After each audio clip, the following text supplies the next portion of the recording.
March 29th, 1973. The Beverly Hilton ballroom buzzed with champagne and gossip. Producer Jack Kellerman had just publicly humiliated Steve McQueen in front of 300 Hollywood elite, calling him a two-bit pretty boy who couldn't act his way out of a paper bag. McQueen stood up slowly, straightened his bow tie, looked Kellerman dead in the eye. "You just ended the wrong career." 5 words that sent ripples through every studio in town. Within 6 months, Kellerman's projects were canceled. His phone stopped ringing and his name became poison. The industry whispered about McQueen's power, his connections, his ability to destroy lives with a single sentence. But they never knew what McQueen whispered to Kellerman afterward. They never knew about the envelope McQueen slipped him.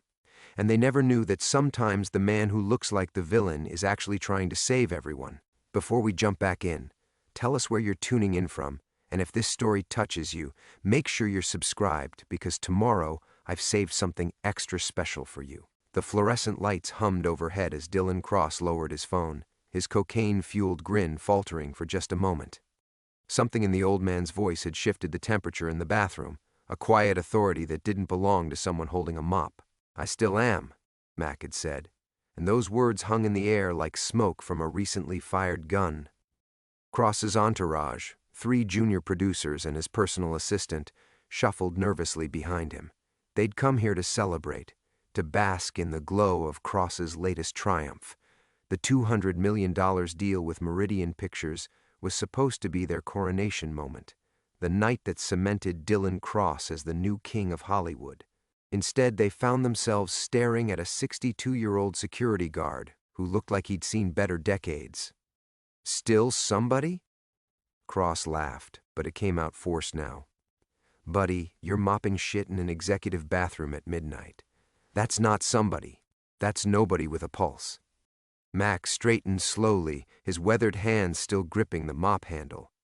In the harsh bathroom lighting, the lines on his face looked like battle scars. His gray hair was thinning, his uniform cheap polyester that had seen too many wash cycles. But his eyes belonged to a different man entirely. "Mr. Cross," Mac said, his voice carrying the weight of 3 decades. "Congratulations on your deal. $200 million for a franchise nobody asked for, backed by money that doesn't exist yet." Cross blinked. How did a night janitor know the details of his deal? The non-disclosure agreements alone were thicker than phone books. "Meridian's leverage to the hilt," Mac continued conversationally, as if discussing the weather. "Interesting choice, partnering with Jonathan Haverstick, though I suppose you didn't know about his little problem with the Securities and Exchange Commission." The bathroom fell silent except for the persistent hum of fluorescent bulbs. Cross felt his mouth go dry. The SEC investigation into Meridian's finances was supposed to be buried so deep that even his own lawyers didn't know about it. "Who the fuck are you?" Cross whispered. Max smiled, not the broken smile of a defeated man, but something far more dangerous. Something that belonged in the shadows of old Hollywood, where careers were built on secrets and destroyed by whispers. "I'm exactly who I've always been," Max said. "I just stopped reminding people." One of Cross's junior producers tugged at his sleeve. "Dylan, maybe we should—" "Shut up," Cross snapped, his eyes never leaving Mac's face. The cocaine was wearing off now, replaced by something that felt suspiciously like fear. "You're just some washed-up studio hack. Probably got fired for embezzlement or sexual harassment. That's how it works with you old-timers." Mac set the mop against the wall with deliberate precision. When he moved, Cross noticed something he'd missed before, the way Mac carried himself. Not like a broken man, like a predator who'd been sleeping. "You know what your problem is, Dylan?" Mac asked, stepping closer. "You think power is about making noise, shouting loud enough that everyone knows you're in charge. But real power?" He paused, close enough now that Cross could smell his aftershave. "Expensive, not the kind a security guard should be wearing. Real power is knowing when to whisper." Cross's hand trembled slightly as he raised his phone again.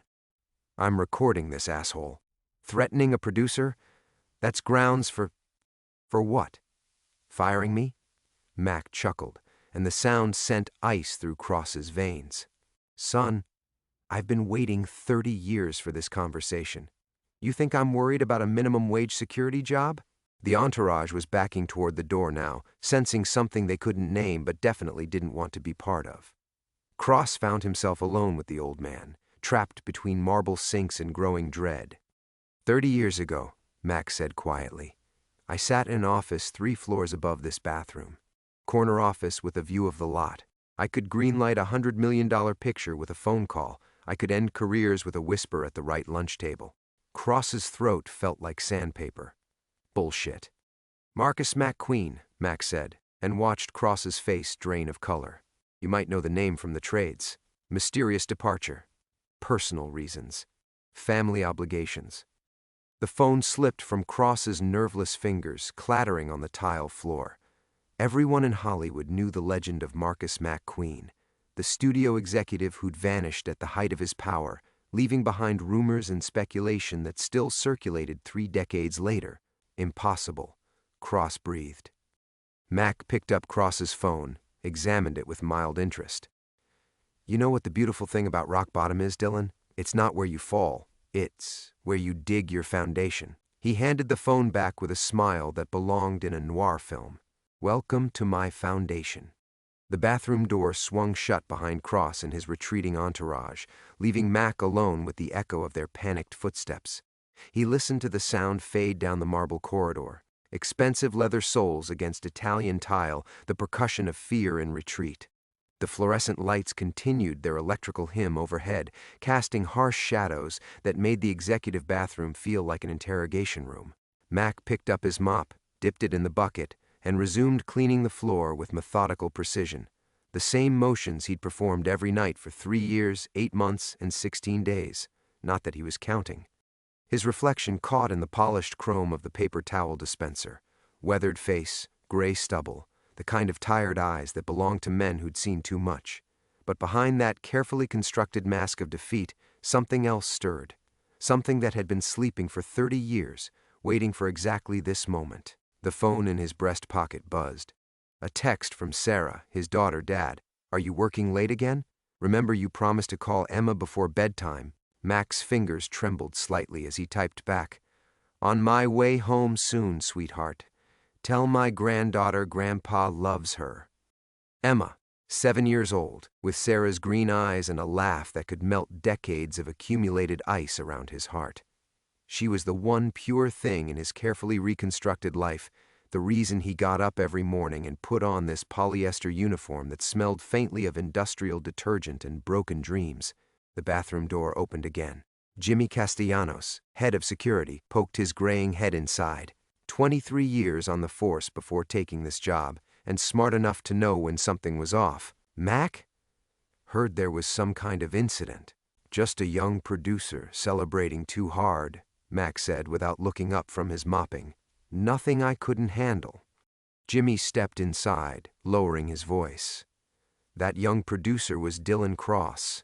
Word is, he just signed a deal that'll make him untouchable around here.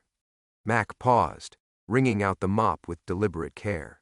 Jimmy, in 30 years, what have you learned about untouchable people in this town? That they usually touch down hard when they fall. Exactly. Mac resumed mopping. Sometimes they just need a little help with gravity. Jimmy studied Mac's face in the mirror. After 3 years of working together, he'd learned to read the subtle shifts in the old man's expressions. Tonight, something was different. Tonight, Mac looked like a man who just remembered something important. You want to tell me what really happened in here? Mac considered this. Jimmy was solid, a good man who'd earned his trust through small kindnesses and professional respect. But some secrets were too dangerous to share, even with friends. Let's just say Mr. Cross learned something about the building's history tonight. Jimmy nodded slowly. In his experience, the less you knew about certain conversations in certain bathrooms, the better you slept. After Jimmy left, Mac finished cleaning and wheeled his cart toward the service elevator. The studio lot stretched out beyond the windows, sound stages and office buildings where dreams were manufactured on assembly lines. He'd once commanded this empire from the 32nd floor, back when Marcus McQueen was a name that made agents return calls and stars take meetings they didn't want to take. The elevator descended past floors that held ghosts of his former life. 28, where he'd greenlit Midnight in Morocco. the film that won 6 Oscars and launched 3 careers. 25, where he'd made the call that ended Victor Steinberg's directing career in a single afternoon. 22, where he'd first met Rebecca, the studio publicist who would become his wife, the mother of his child, and eventually the casualty of his carefully orchestrated downfall. The elevator reached the basement level. Mac pushed his cart through fluorescent-lit corridors that smelled of concrete and forgotten ambitions. His locker sat in a row with 20 others, each belonging to men and women who kept the studio running while the talent slept. Inside his locker, behind the spare uniform and safety manual, was a small leather journal. 3 decades of careful observations, meticulously recorded. Names, dates, connections, indiscretions. The kind of information that powerful people assumed had died with their secrets. Tonight he would add Dylan Cross to those pages. Not because the young producer had humiliated him. Mac had endured worse indignities in service of his long game. But because Cross had made the mistake of threatening to fire him, and that threat came dangerously close to the one thing Mac couldn't afford to lose. His phone buzzed again. A photo from Sarah, Emma in pajamas, holding a book, waiting for her grandfather's bedtime call. Mac smiled, the first genuine expression to cross his face all evening. Whatever came next, whatever chain reaction he'd just set in motion, it was all in service of that little girl's future. She would never know what her grandfather had once been, or what he'd done to build the foundation beneath her safe, normal life. But Dylan Cross was about to learn exactly who Marcus McQueen had always been. Mac pulled the leather journal from behind his spare uniform, its worn cover soft from decades of careful handling. He was about to open it when his phone rang, not buzzed, but actually rang. The old-fashioned ringtone he'd programmed for unknown numbers, the kind of call that usually meant telemarketers or wrong numbers. At 12:47 a.m., it meant something else entirely. He stared at the screen. The number was blocked, but something about the timing felt deliberate, calculated. After 30 years of careful anonymity, 2 disruptions in one night seemed like more than coincidence. Marcus McQueen. The silence stretched long enough that Mac almost hung up. Then, a voice from the grave spoke his name. "Hello, Mac." The journal slipped from Mac's fingers, hitting the concrete floor with a sound like a gunshot. He knew that voice. Smooth, cultured, with just the faintest trace of a Boston accent that money couldn't quite erase. A voice he hadn't heard since the night his world burned down 3 decades ago. Jonathan. It's been a long time. Jonathan Steinfeld's voice carried across the years like smoke from a fire Mac thought he'd extinguished. "Though I hear you've been keeping busy. Night security, wasn't it? How wonderfully poetic." Mac's hand tightened on the phone. His carefully controlled breathing faltered for just a moment, the first crack in his composure since Cross had walked into that bathroom. "I thought you were dead." "You thought a lot of things, Mac. Turned out you were wrong about most of them." The basement corridor suddenly felt smaller, the fluorescent lights harsher. Mac had built his new life on the assumption that certain people were buried deep enough to stay buried. Jonathan Steinfeld was supposed to be one of them. "What do you want?" Jonathan's laugh was exactly as Mac remembered, cultured, cold, and sharp enough to cut glass. Straight to business. "I always admired that about you. No small talk, no pretense, just pure, efficient ruthlessness." Mac said nothing, but his mind was racing. Jonathan Steinfeld had been his business partner, his closest ally, and ultimately his greatest enemy. The man who'd helped him build an empire and then tried to use Mac's own secrets to tear it down. The night Mac disappeared from Hollywood, Jonathan had disappeared too, but not by choice. "I want you to know," Jonathan continued, "that I've been watching. All these years, I've been watching you play your little game. The broken man, the fallen executive, the security guard with a secret. Very compelling performance." Through the phone, Mac could hear the sound of ice clinking against glass. Jonathan always did prefer his whiskey neat, but he liked the theater of ice. "I'm impressed by your restraint," Jonathan said. 30 years of keeping your mouth shut. 30 years of letting everyone think Marcus McQueen just disappeared. When we both know the truth is so much more interesting. Mac's reflections stared back at him from the dark window of a vending machine. A 62-year-old man in a polyester uniform holding a phone like it might explode. But inside, something else was happening.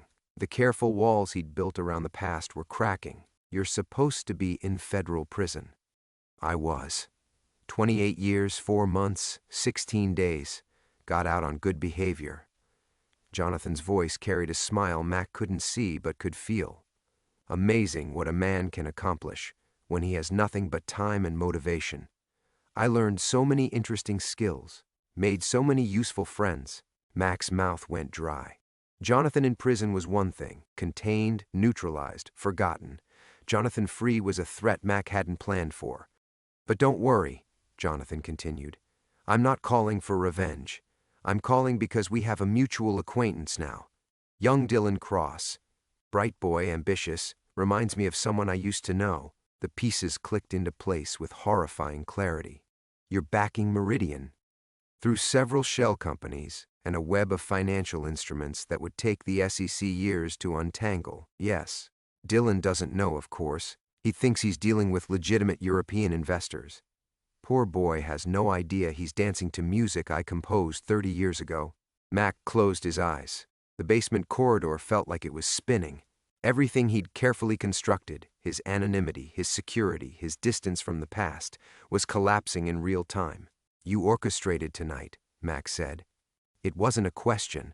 I orchestrated everything, Mac. Did you really think it was coincidence that Meridian Pictures decided to do business with your studio? That Dylan Cross happened to be working late? That he wandered into the exact bathroom where Marcus McQueen was mopping floors? Mac's legs felt weak. He leaned against his locker, the metal cool against his back. 30 years, Mac. 30 years I've been planning this conversation. The phone went dead.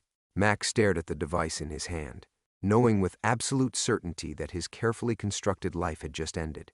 Whatever came next, there was no going back to the safety of anonymity. The past hadn't just returned. It had been hunting him all along.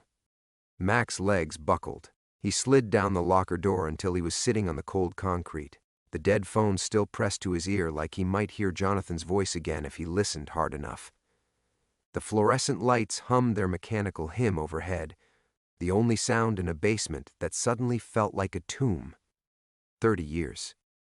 30 years of building a life around the illusion of safety, and Jonathan had been orchestrating every move from behind bars. Mac's hands shook as he tried to process the magnitude of his miscalculation. He'd planned for everything except this, his greatest enemy rising from a grave that was never quite deep enough.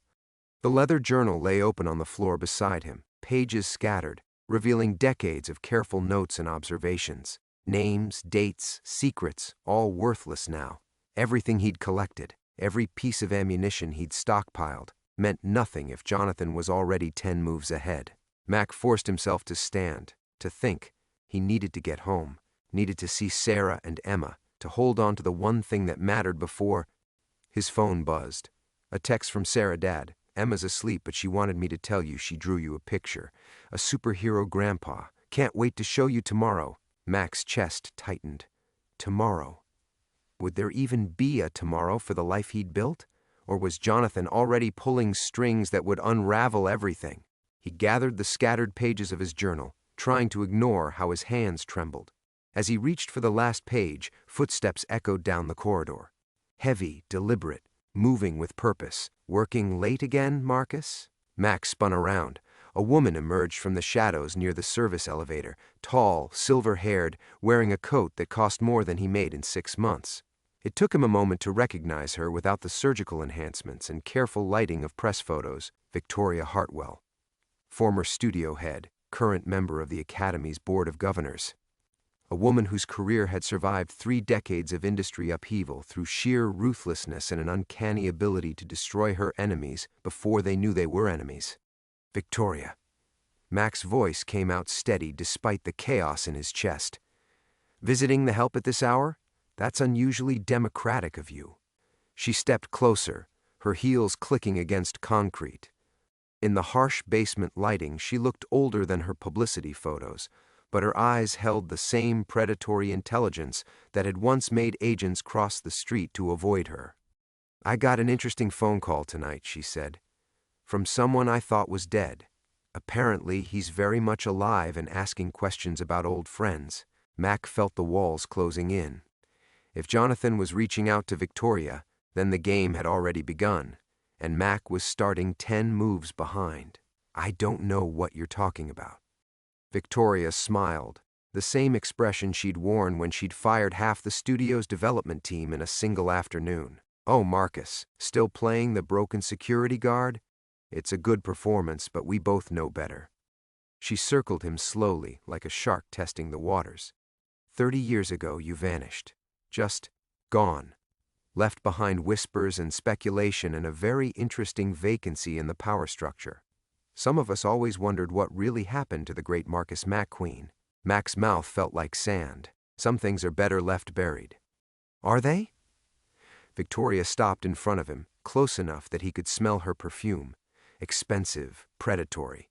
"Because our mutual friend seems to think it's time for a resurrection, and frankly, Marcus, that terrifies me more than anything else in this godforsaken town." The admission hung in the air between them.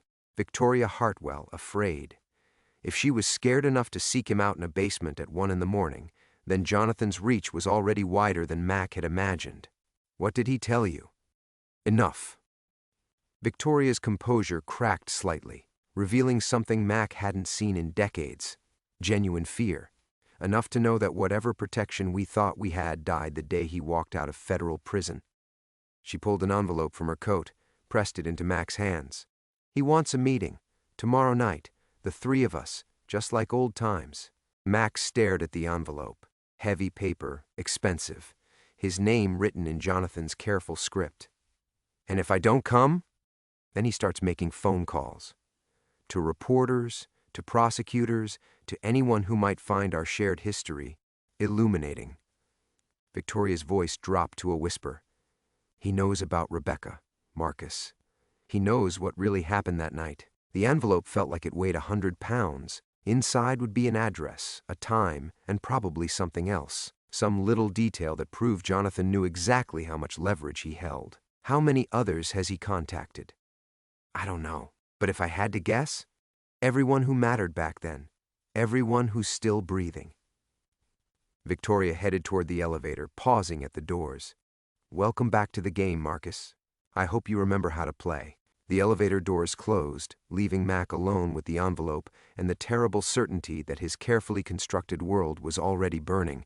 He thought of Emma's picture, superhero grandpa, and wondered if heroes could survive the resurrection of their own ghosts. Outside, somewhere in the Hollywood Hills, Jonathan Steinfeld was making his next move, and Mac realized he'd forgotten how to be afraid until now. Mac's hands trembled as he tore open Jonathan's envelope, the heavy paper releasing a faint scent of cedar and old money. Inside, a single sheet of letterhead from the Beverly Hills Hotel. The address was written in Jonathan's familiar script, Penthouse Suite 912. Tomorrow, 10 p.m. Come alone, but bring your conscience. Below that, a photograph. Mac's knees nearly buckled. It was Rebecca, 30 years younger, laughing at something off camera. She wore the blue dress from that last night, the one she'd never lived to see morning in. But it wasn't the image that made Mac's world tilt sideways. It was what was written on the back in Jonathan's careful handwriting. She was going to tell them everything. You know what had to be done. The basement corridor spun around him. Mac pressed his back against the lockers, struggling to breathe. For 3 decades he'd carried the weight of that night, had rebuilt his entire existence around the fundamental lie that Rebecca's death was an accident. But Jonathan knew, had always known. His phone rang again. Unknown number. "Did you like my little gift?" Jonathan's voice carried the satisfaction of a chess master revealing checkmate. "I had that photograph developed from an old negative. Amazing what you can preserve if you're patient enough. You bastard."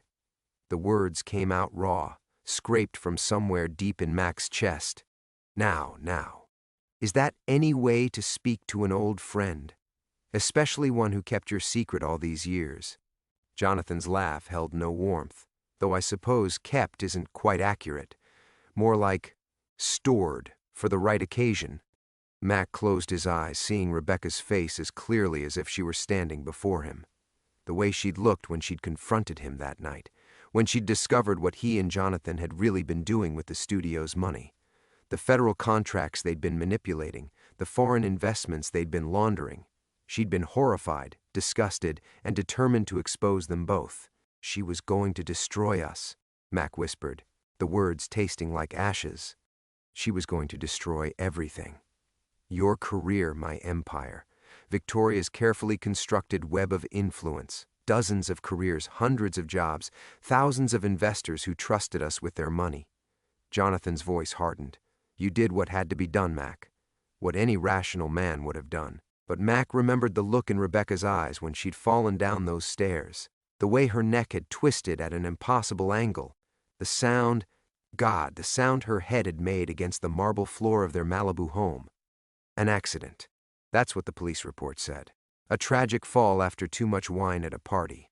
Rebecca had been drinking, the stairs were dark, these things happened in houses built on hills. No one questioned it, especially not when Marcus McQueen was so clearly devastated by his young wife's death. You've spent 30 years hiding from the truth, Jonathan interrupted, pretending that pushing her was some momentary lapse in judgment. But we both know better, don't we? We both know you had help cleaning up the scene, making sure the angles looked right, making sure the wine glass ended up in exactly the right place. Mac's reflection stared back at him from the vending machine glass, a broken man in a security guard's uniform. But behind his eyes, something else stirred. The cold calculation that had once made Marcus McQueen the most feared executive in Hollywood. What do you want, Jonathan? I want you to remember who you really are. 30 years of playing the grieving widower, the broken man haunted by tragedy. It's been a masterful performance. But Dylan Cross threatens all of that, doesn't he? Mac's blood went cold. What does Cross have to do with any of this? Everything. Jonathan's voice carried triumph, because young Dylan has been asking questions about Meridian's investors, about certain shell companies, about financial records that go back 3 decades. He's ambitious, Mac, dangerously ambitious, and ambitious young men have a habit of digging up buried secrets. The pieces fell into place with horrifying clarity. Cross's backing from Meridian wasn't just about financing films, it was about legitimizing money that had been buried since the night Rebecca died. Money that connected to federal contracts, to overseas investments, to the very crimes Rebecca had died trying to expose. He doesn't know what he's looking for, Mac said. But even as the words left his mouth, he knew they were wishful thinking. Not yet. But he's getting close.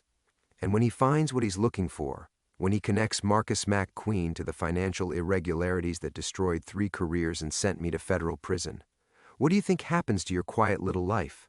Mac thought of Sarah, of Emma's drawing, of the carefully constructed normalcy he'd built around his monstrous secret.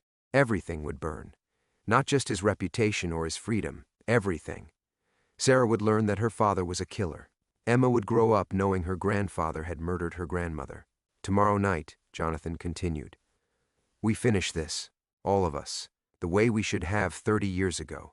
The line went dead, leaving Mac alone with the photograph and the terrible weight of choices that could never be undone. In the silence that followed, he finally understood. Jonathan hadn't orchestrated tonight to destroy him. He'd orchestrated it to bring him home. Mac stared at the photograph until Rebecca's face blurred through the fluorescent haze. The basement felt like a coffin, the walls pressing closer with each labored breath. 30 years of carefully constructed lies, and Jonathan had just torn through them with 5 words, you know what had to be done. But something was wrong with the photograph. Mac held it closer to the light, studying the details he'd missed in his initial shock. The timestamp in the corner read 3 days after Rebecca's death. The blue dress, the one he remembered so clearly from that final night, was wrinkled differently. The background showed palm fronds that hadn't existed in their Malibu garden. His hands went cold as understanding crashed over him like ice water. Rebecca wasn't dead. The realization hit him with such force that he actually gasped, the sound echoing off concrete walls like a gunshot. 30 years. 30 years of guilt, of self-imposed exile, of building his entire identity around the weight of a murder that never happened. Mac's mind raced backward through decades of carefully curated memories. The night of the party. Rebecca's confrontation about the financial irregularities. The argument that had escalated until she threatened to expose everything. The push at the top of the stairs. Except now, through the lens of this impossible photograph, that memory felt different, softer around the edges. Like something viewed through water. He pulled out his phone with shaking fingers and dialed the number Jonathan had called from. Surprised? Jonathan's voice held 30 years of satisfaction. She's alive. Mac's words came out broken, barely a whisper. Very much so. Living quite comfortably in Switzerland, actually. Amazing what federal witness protection can accomplish when properly motivated. Jonathan's laugh was cruel music. You should see her now, Mac. She's aged beautifully, still asks about you sometimes. The basement corridor tilted sideways. Mac pressed his palm against the concrete wall, needing something solid to anchor him to reality. You let me think. For 30 years, you let me believe that you were a killer? That you'd pushed your wife down a flight of stairs in a moment of rage? Jonathan's voice carried mock sympathy. Oh, Marcus, you were always so eager to see yourself as the villain of the story. Made you so much easier to control. Mac's reflection in the vending machine glass looked like a stranger. Everything he'd built his identity around. The guilt, the self-imposed punishment, the careful distance from power and ambition. All of it constructed around a lie. Not his lie. Jonathan's. The wine glass, the angles. You said I had help cleaning up the scene. I did help clean up a scene. Just not the one you remember. Jonathan's voice hardened. Rebecca was very much alive when she left that house. Unconscious from the drugs I'd slipped into her drink, but breathing. Amazing how memory works, isn't it? How trauma can make a man see murder where there was merely relocation. The pieces fell into place with devastating clarity. The gaps in Mac's memory from that night, the way certain details had always felt fuzzy, uncertain. Jonathan hadn't helped him cover up a crime. He'd drugged Mac too, enough to make him compliant, suggestible, enough to plant false memories that would keep him controlled for 3 decades. You needed me broken, Mac said, understanding flooding through him like poison. You needed me to believe I was a monster so I'd never come back, never reclaim what was mine. What was ours? Jonathan corrected.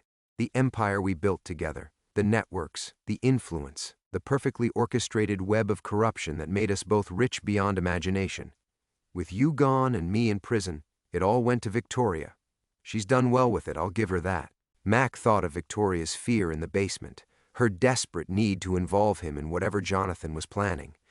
She hadn't been afraid of Mac's return to power. She'd been afraid of losing it. Rebecca was going to expose us, Mac said, testing the edges of his restored memory. Rebecca was going to destroy everything. So I made her disappear and convinced you that you'd killed her. 2 birds, 1 very elegant stone. Jonathan's satisfaction was palpable. Though I must admit, watching you torture yourself all these years has been educational. Mac's phone buzzed with another text from Sarah. Dad, are you okay?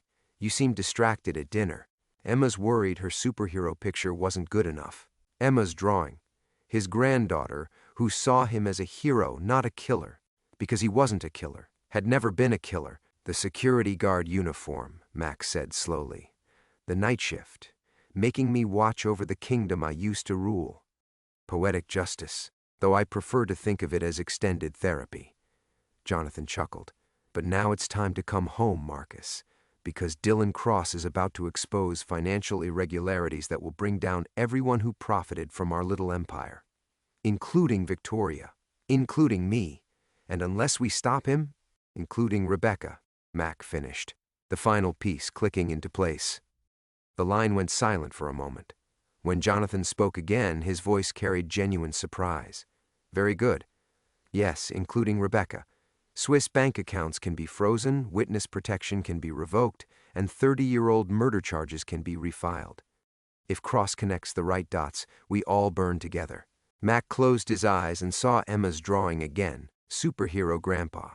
For 30 years he'd believed himself capable of murder.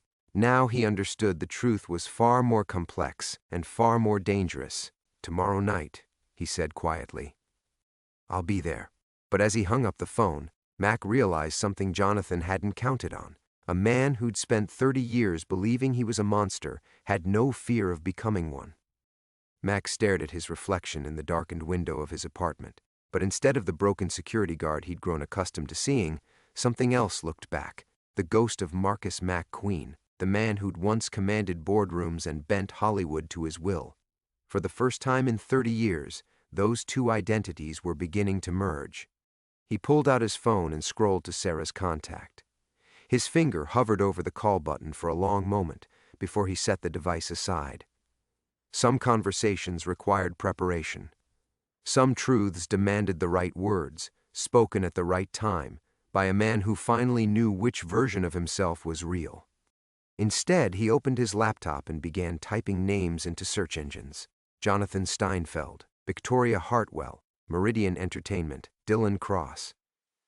The digital trail painted a picture of interconnected power that made his old empire look quaint by comparison. Shell companies within shell companies, investments flowing through offshore accounts, federal contracts worth hundreds of millions. Rebecca had tried to expose a financial conspiracy 30 years ago. Cross was stumbling towards something much larger now. Mac's phone rang. Sarah's name lit up the screen. "Dad? It's late, but I couldn't sleep." Something felt wrong after dinner. Her voice carried the same intuitive concern she'd shown as a child when she'd sensed storms coming before the first clouds appeared. Mac had forgotten how perceptive she was, how much she'd inherited from both her parents. "I'm fine, sweetheart. Just working through some old memories." "About Mom?" Sarah's question was gentle but direct. "You've been different lately, like something's changed." Mac closed his eyes, weighing his words carefully. What if everything you thought you knew about a situation turned out to be wrong? What if the person you'd believed yourself to be was incomplete? "Dad, you're scaring me a little." "I'm sorry. Max stopped, hearing his own voice crack with 30 years of accumulated grief. "I loved your mother more than life itself. I want you to know that. Whatever else happens, whatever you learn about me or about her, that was always true." Sarah's silence stretched long enough that Mac wondered if the call had dropped. When she spoke again, her voice was barely a whisper. "Dad, what's going on? I may have some difficult conversations ahead of me with people from the past, and afterward, some things might come to light that will be challenging to understand. Are you in trouble?" Mac almost laughed at the simplicity of the question. Trouble seemed like such an inadequate word for the web of deception that was finally unraveling around him. "I'm not sure yet, but I need you to know that everything I've done, everything I've chosen, has been to protect you and Emma. That will never change. Dad, you're really frightening me now." "I know. I'm sorry." Mac rubbed his temples, feeling the weight of decisions he could no longer postpone. "Can you do something for me? Take Emma somewhere safe tomorrow night. Visit your aunt in San Diego, maybe. Just don't be home. Marcus McQueen. You tell me what's happening right now." The use of his full name, something Sarah only did when she was channeling her mother's authority, stopped Mac cold. For a moment, Rebecca's voice echoed through the phone line, carried in their daughter's inflection. "Your mother isn't dead." The words escaped before Mac could stop them, torn from some deep place where truth had been buried under decades of manufactured guilt. The silence that followed felt like falling. "What did you say?" Mac's hands shook as he gripped the phone. "I said your mother isn't dead. She's alive, Sarah. She's been alive this whole time." "That's impossible. I was at her funeral. I threw dirt on her coffin. I know how it sounds. I know what we all believed. But I was wrong. We were all wrong. Or rather, we were made to believe something that wasn't true." Mac's voice grew stronger as the weight of 30 years of lies finally began to lift. "Tomorrow night, I'm going to find out exactly what happened. I'm going to learn who I really am." Sarah's breathing was audible through the phone, quick and shallow. "This is insane, Dad. People don't just fake their deaths for 30 years. People with the right connections do. People who know things that powerful men want to keep buried." Max stood and walked to his window, looking out at the sprawling lights of Los Angeles. "I was someone else once, Sarah, before the security guard, before the quiet widower. I was someone who understood how this city really works. And you're going to be that person again?" Mac considered the question, feeling something cold and calculating unfurl in his chest, something that had been sleeping for 3 decades. "I don't think I have a choice." When he hung up, Mac realized he'd crossed the point of no return. Tomorrow night, Marcus McQueen would rise from his own grave, and God help anyone who stood in his way. Climax. The next evening found Mac standing before the mirror in his apartment, adjusting a tie he hadn't worn in 30 years. The charcoal suit still fit perfectly, Italian wool that had once commanded respect in boardrooms across 3 continents. Tonight, it would serve a different purpose entirely. His reflection showed a man transformed. Gone was the stooped posture of the night security guard, replaced by the straight-backed confidence of someone who'd once owned half of Hollywood. The weight of false guilt had lifted, but something heavier had taken its place, the cold certainty of what needed to be done.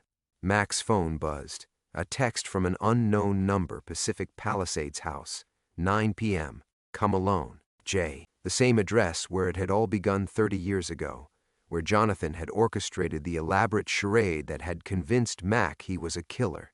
How fitting that it would end there as well.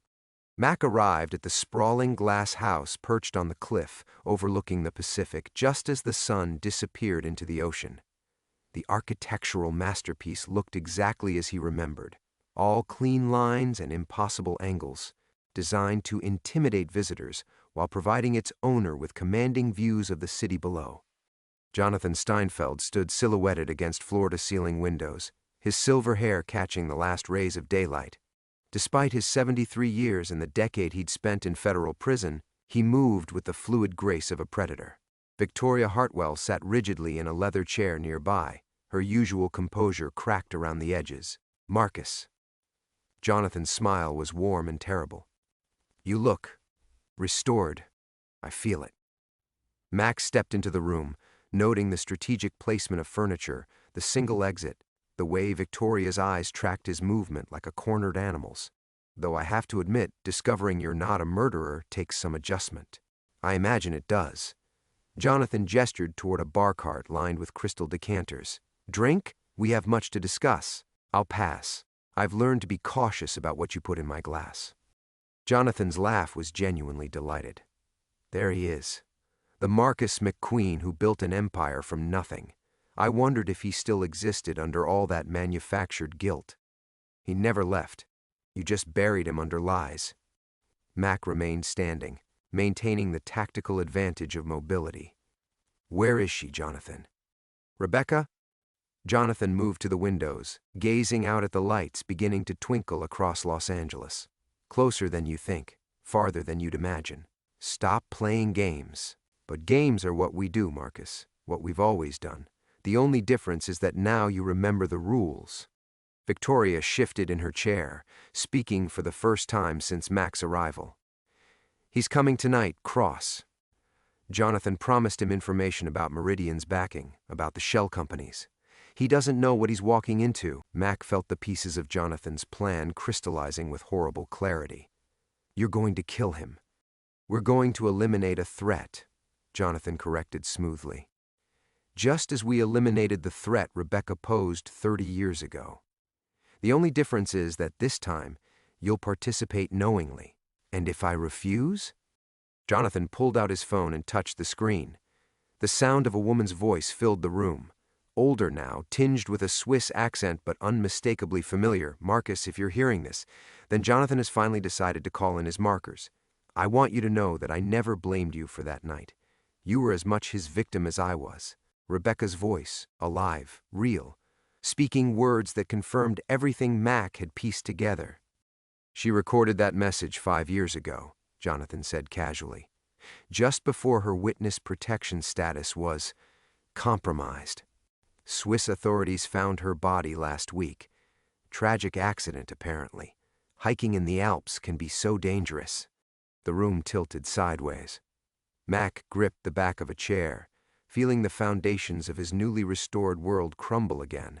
You killed her. I protected us all from exposure. Rebecca was becoming sentimental, wanting to reach out to you, to Sarah. 30 years of safety, and she was going to throw it away for a tearful reunion. Jonathan's voice hardened. I couldn't allow that. Mac looked at Victoria, seeing his own horror reflected in her eyes. You knew. I found out yesterday, she whispered. That's why I called you. I thought if you were involved, If you helped us handle Cross, maybe Jonathan wouldn't— Wouldn't what? Kill you too? Mac's voice was deadly quiet. Do you really think there's any version of this where either of us walks away? The sound of a car in the driveway cut through the tension. Dylan Cross, arriving precisely on time, walking into a trap 30 years in the making. But as Mac watched headlights sweep across the windows, he realized something Jonathan had miscalculated. A man who'd spent 3 decades believing he was capable of murder had learned to think like one. Tonight, that education would finally prove useful. The doorbell's chime echoed through the glass house like a funeral bell. Mac watched Jonathan's face, saw the predatory satisfaction there, and felt something crystallize inside him. Not the manufactured guilt that had poisoned 30 years of his life, but something colder, cleaner. "Answer it," Jonathan commanded Victoria, but his eyes never left Mac's face. "And Marcus? Remember that any heroic gestures will only delay the inevitable. Cross dies tonight. The only question is whether you join him." Victoria moved toward the door on unsteady legs, but Mac's voice stopped her. "Wait." He reached into his jacket pocket and pulled out his phone, holding it so Jonathan could see the screen. A recording app, active for the past 20 minutes. Rebecca's message. Your confession about killing her. Your plan for Cross. Mac's smile held no warmth. All uploaded to a cloud server with instructions to forward to the FBI, the Los Angeles Times, and Dylan Cross's personal attorney if I don't check in by midnight. Jonathan's composure cracked for the first time. You're bluffing. 30 years as a security guard teaches you to be thorough about evidence. 30 years believing you're a killer teaches you to think 3 moves ahead. Mac pocketed the phone. You created a monster, Jonathan. Time to meet him. The doorbell rang again, more insistently. Victoria stood frozen between the 2 men, her face a mask of terror. Let him in, Mac said quietly. But when he walks through that door, you're going to tell him everything. About Meridian, about the federal contracts, about the shell companies. All of it. That will destroy us all, Jonathan hissed. No, Mac said. And for the first time in 30 years, his voice carried the absolute authority that had once commanded Hollywood. That will destroy you. The rest of us are going to survive. Victoria opened the door with shaking hands. Dylan Cross strode in, his usual arrogance intact, but Mac caught the subtle signs of nervousness, the way his eyes swept the room, cataloging exits and threats. Whatever Cross was, he wasn't stupid. Gentlemen, Cross said, his voice carrying forced confidence, I have to admit this is an unexpected gathering. Sit down, Dylan, Mac said, gesturing to the couch. His tone was conversational, almost gentle. There are some things you need to know. Cross remained standing, his gaze shifting between the 3 of them. Actually, I think I'll hear them standing. Call it professional paranoia. Smart man, Mac said approvingly. Jonathan here was planning to kill you tonight, make it look like an accident, the same way he killed Rebecca McQueen 30 years ago. The words hung in the air like smoke. Cross's hand moved slowly toward his jacket pocket, and Mac caught the slight bulge that suggested a recording device. The young producer had come prepared. Jonathan laughed, but the sound held a desperate edge. Marcus, you're being dramatic. The Swiss authorities will confirm Rebecca's death by week's end, Mac continued, his voice never wavering. Jonathan arranged it because she was going to expose the network you've been investigating. The same network that's been funneling federal defense contracts through Meridian Entertainment for over a decade. Cross's eyes widened slightly, but he remained silent, letting Mac speak. Victoria has the financial records, Mac said, glancing at the woman who'd helped orchestrate his exile. Don't you, Victoria? She nodded slowly, tears streaming down her face. Offshore accounts, shell companies in 6 countries. It's all in my office safe. She looked at Cross with something like relief. The combination is my daughter's birthday, April 15th, 1992. Jonathan moved toward the bar cart, but Mac stepped smoothly into his path. Up close, Mac could see that his old partner was finally showing his age, the slight tremor in his hands, the way his breathing had become labored. It's over, Jonathan, Mac said softly. The only question now is whether you walk out of here in handcuffs or a body bag. You think you've won? Jonathan's voice cracked with fury. "You think exposing me will bring her back? Will give you back the 30 years I stole?" Mac considered the question seriously. Through the floor-to-ceiling windows, Los Angeles spread out below them like a circuit board, 10 million lights marking 10 million stories of ambition and loss. Somewhere out there, Sarah was holding Emma close, both of them safe from the poison that had infected Mac's life for so long. "No," Mac said finally, "but it gives me something better." "What?" Mac pulled out his phone and dialed 911, his eyes never leaving Jonathan's face. Peace. 20 minutes later, as federal agents led Jonathan away in handcuffs and paramedics checked Victoria for shock, Dylan Cross approached Mac on the cliffside terrace. "Why?" Cross asked simply. Mac thought of Emma's superhero drawing, still tucked in his wallet, of Sarah's voice on the phone, calling him by his full name with Rebecca's inflection, of 30 years of false guilt finally lifted, replaced by something harder but infinitely more honest. "Because some stories," Mac said quietly, "deserve their proper ending."